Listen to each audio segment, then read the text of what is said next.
Короче, история такая. Стучит подвеска. Именно когда переходишь с первой передачи на заднюю.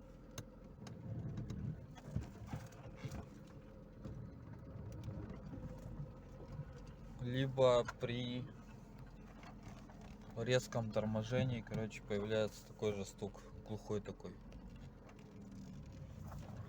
Сейчас будем смотреть, разбираться, что это такое. Что нам сделать, чтобы узнать, что у нас стучит в подвеске. Первым делом протягиваем опору.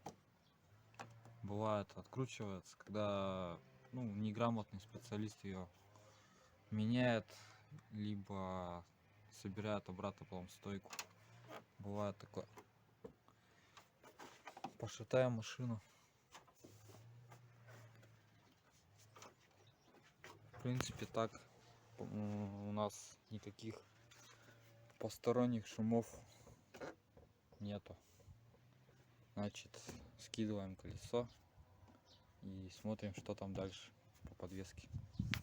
Дальше протягиваем все узлы подвески, так как у меня разборная стойка. Протягиваем вот эту гайку, которая стойку разбирает.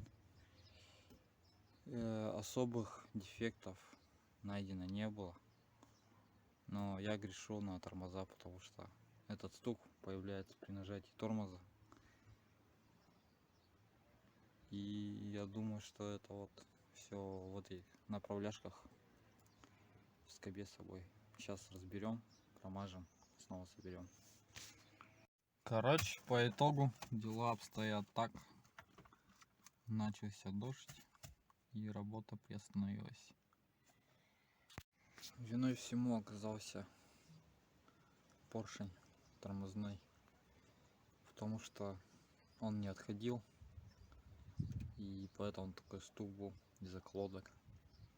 Он вообще мертвый, типа, вообще никак не работал. Все более-менее как-то живю.